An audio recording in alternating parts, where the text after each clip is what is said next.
vous verrez qu'à la page 416, il y a, là où il y a marqué Haggadah Shel Pesach au milieu de la page, vous avez un programme en un certain nombre de points. Vous avez Kadesh, Urhas, Karpas, Yahatz, Magid, Rohza, Motzi, Matzah, Maror, Korech, Shulchan, Orer, Tzafun, Barech, Halel, Yetza. Qu'est-ce que c'est que ces mots-là? Vous avez en tout, il y a 1, 2, 3, 4, 5, 6, 7, 8, 9, 10, 11, 12, 13, 14, 15. Vous avez 15 mots qui correspondent aux 15 étapes du Seder de Pessah. Hana, s'il te plaît, assieds-toi et reste attentif. Nous avons 15 mots correspondant aux 15 étapes du Seder de Pessah. Que signifie le mot Seder lui-même? Vous savez? Le mot Seder, ça signifie effectivement l'ordre. De l'ordre. La base fondamentale de la vie juive, c'est d'avoir une vie qui soit ordonnée, qui respecte un ordre, qui respecte des règles. Et pour nous, c'est cela qui permet d'accéder à la liberté, puisque la fête de Pessah par excellence s'appelle la fête de la liberté. Il y a des conceptions humaines qui prétendent que c'est le contraire, que la liberté, c'est par principe le fait de ne pas respecter un ordre voulu ou établi par Dieu ou les sages, mais de considérer que la vraie liberté, c'est que chacun décide de faire ce que lui veut ou ce que lui ou elle décide. Eh bien, même si on comprend que cette vision de la liberté soit attrayante, soit attirante, soit même presque naturelle chez beaucoup, eh bien, on considère que ce n'est pas ainsi la réalité dans laquelle nous reconnaissons dans le judaïsme. Pour nous, dans le judaïsme, on considère au contraire que Dieu nous a créés avec une sorte de double nature. Une nature qui nous amène vers le haut, vers le ciel, mais aussi vers l'élévation, vers la progression. Notre progressisme à nous, c'est un progressisme moral. Alors que d'autres, le progressisme, leur conception à eux du progressisme, c'est justement d'entraver la volonté divine et sa morale, et même de la contrecarrer et de s'opposer en permanence à ces décisions. C'est pas dit de manière aussi crue et aussi directe, mais c'est grosso modo cette vision du monde qui fait qu'évidemment, ces visions-là, en tout cas, semblent totalement incompatibles. Eh bien, même ça, on ne le dit pas dans le judaïsme. Pour nous, on sait que c'est vrai que la vision la plus contraire au judaïsme, c'est ce qu'on appelle l'idolâtrie. Mais n'allez pas croire que l'idolâtrie, c'est tout ce qui n'est pas conforme au judaïsme. Ce n'est pas exactement comme ça. Le judaïsme, c'est évidemment l'absence d'idolâtrie, c'est la sainteté d'Israël, c'est vrai. Mais dans cette sainteté d'Israël et dans cette volonté de respecter la volonté d'Hachem, il y a une respectabilité qui est tout à fait reconnue dans toutes les nations de la terre qui ne sont pas idolâtres. C'est pas parce qu'on appartient aux nations qu'on est forcément idolâtre. C'est pas parce qu'on appartient à ce qu'on appelle les goïms, les nations, que du coup, c'est forcément, c'est pas, en tout cas, ça n'est pas automatique. Les nations ne deviennent idolâtres en général que par leur opposition drastique à Israël. Souvent, les antisémites sont des idolâtres. Mais pourquoi? C'est parce que ils ont cultivé une inimitié qui s'est vite transformée en haine, que ce soit par jalousie ou pour 1000 autres raisons. Vous pouvez compter sur eux pour qu'ils réinventent chaque fois des raisons originales dans chaque génération. Et à cause de cette haine, eh bien, du coup, ils ont pour obsession de permettre tout ce que la Torah interdit et au contraire d'interdire tout ce que la Torah recommande. Regardez autour de vous.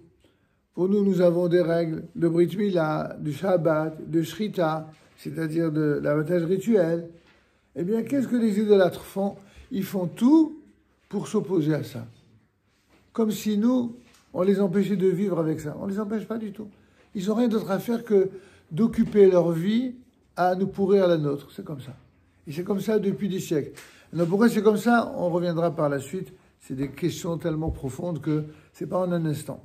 En tout cas, une chose qui est importante, c'est que ces 15 points sont les 15 étapes fondamentales pour la compréhension du Seder. C'est-à-dire, on a dit que ça veut dire un ordre. Ça veut dire également un programme.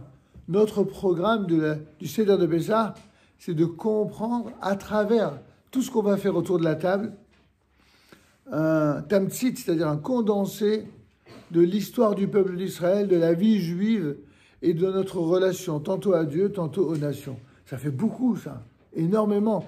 Et ceci est symbolisé par un certain nombre de choses. Le kiddush, pourquoi on le fait en premier? Pourquoi le kiddush on le fait en premier avec le vin? Parce que cela est le plus caractéristique de ce que doit être Israël. Le peuple d'Israël doit être un peuple kadosh, un peuple saint, un peuple qui sanctifie, qui se sanctifie lui-même par les commandements divins qu'il doit respecter, mais également que grâce à cette sainteté-là, il puisse produire une lumière de bienveillance et de bonté et d'amour pour les autres nations, y compris celles qui ne sont pas comme nous. On n'a jamais cultivé la haine des non-juifs. Pourtant, certains nous ont fait beaucoup de mal. On aurait, nous, des raisons de ne pas aimer tantôt telle religion, tantôt telle autre religion, tantôt tel peuple, tantôt... On aurait toutes les raisons du monde de casser des magasins et de brûler des voitures, comme certains font. Non.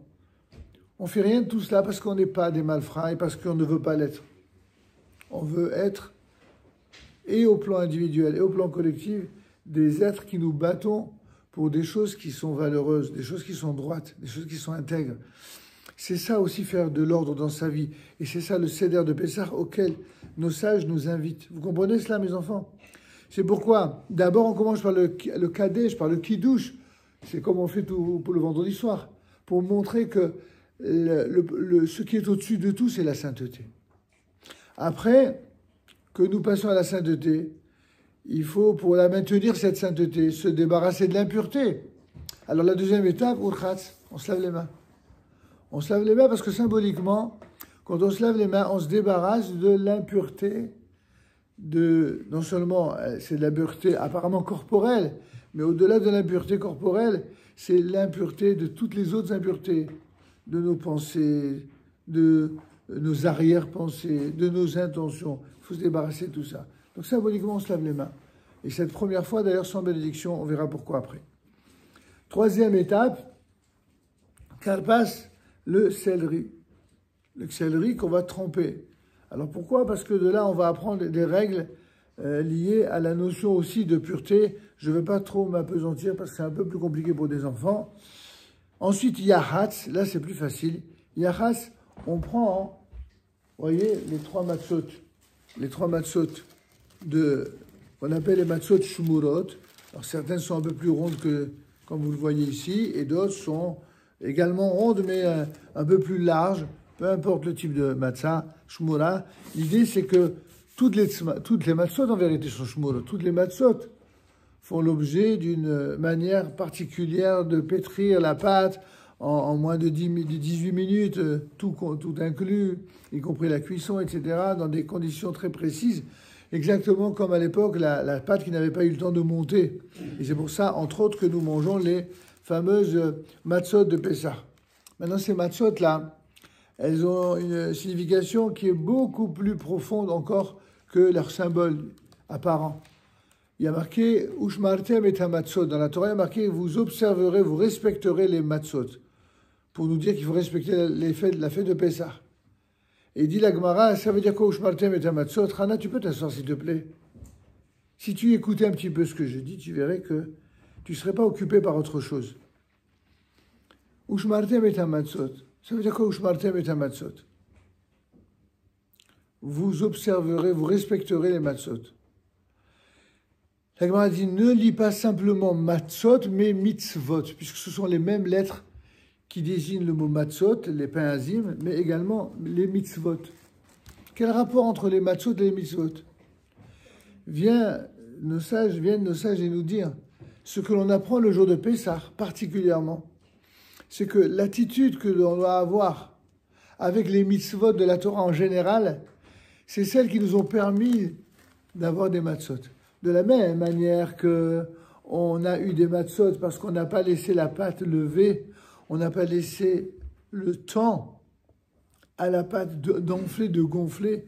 Ainsi, dans la nature humaine, dans l'âme humaine, dans l'éducation que l'on donne à nos enfants et à nos élèves, eh bien, on essaie de tout faire pour les empêcher d'enfler, pour les empêcher littéralement de gonfler comme cette pâte.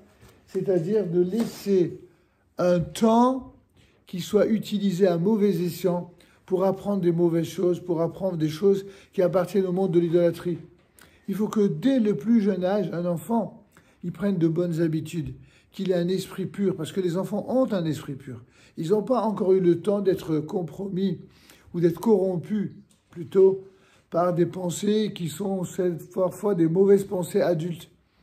Il faut que les jeunes enfants qui ont un esprit pur et une âme qui est pure, que surtout ils soient maintenus dans cette pureté-là, afin que leur ego, c'est-à-dire l'orgueil qui existe potentiellement dans chaque enfant, eh bien, ne le détourne et ne le rende un enfant tordu. D'ailleurs, tous les parents du monde savent ça. Le moment le plus dur pour éduquer un enfant, c'est juste après la bar mitzvah ou la bat mitzvah, c'est-à-dire au moment de l'adolescence. Pourquoi c'est le plus dur? Parce que les enfants seront après la bar mitzvah ou après la bat mitzvah en fonction de la manière dont les parents se sont occupés de leurs enfants de la naissance à l'âge de la bar mitzvah. Pourquoi la bar mitzvah est à l'âge de 13 ans pour les garçons et 12 ans pour les filles?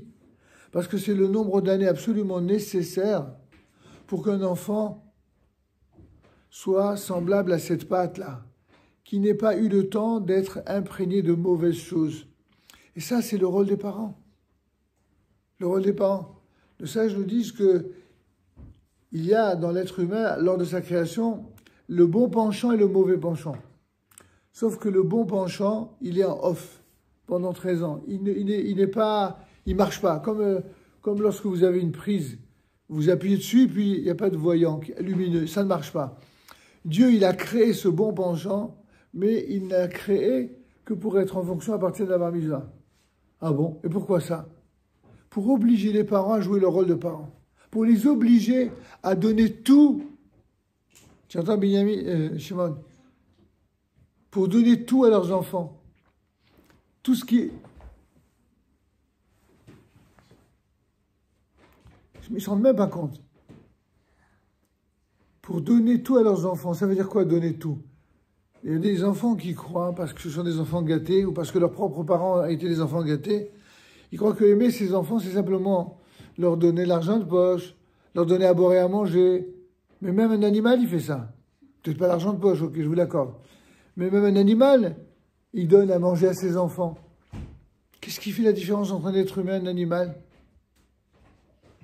La différence, c'est qu'un être humain qui est fait à l'image de Dieu, il ne donne pas qu'à boire et à manger à son enfant.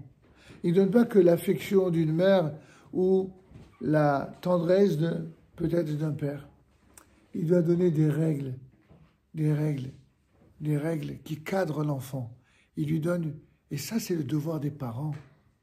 C'est surtout le devoir du père en ce qui concerne la Torah, l'étude, et en ce qui concerne la morale, c'est le devoir d'une mère. L'un comme l'autre ont un devoir essentiel, indispensable pour que l'enfant pousse bien. Et si ça n'a pas été fait pendant les 13 années de vie, les premières années pour un garçon ou 12 pour une fille, alors après, c'est une catastrophe. Le moment de la puberté où un garçon ou une fille se transforme et devient jeune homme ou jeune fille, eh bien, c'est très très mal vécu et ils deviennent insolents, ils deviennent orgueilleux, ils deviennent parfois même méchants et ingrats vis-à-vis de ceux qui leur ont fait du bien. Pourquoi c'est comme ça? Parce que le bien, c'est pas quelque chose qui s'apprécie à sa juste valeur, mais il s'apprécie en fonction de la valeur de celui qui en bénéficie. Si un enfant, il est grand dans la spiritualité, dans la moralité, même quand il est petit, alors il va bien grandir après la bar mitzvah. Mais si dans sa tête, c'est pas clair, s'il n'est pas équilibré, si les parents n'ont pas donné simplement à boire et à manger, physiquement, mais ils ont aussi à donner à boire et à manger spirituellement, ils leur ont donné des valeurs. Alors même s'il y a des moments inexorables d'incompréhension, de friction, ça, finalement, ça grandit bien. Ça évolue bien. Pourquoi? Parce que l'essentiel est là. Pour terminer sur cette longue introduction, nos sages nous disent que il y a 3 forces essentielles qui dirigent et qui guident la vie d'un juif. Il y a ce qu'on appelle les forces de l'âme, il y a les forces de l'intellect ou de la réflexion, et les forces du cœur. Ces trois forces sont aussi importantes l'une que l'autre, sont indispensables. Maintenant, la proportion de ces forces-là diffère selon les situations.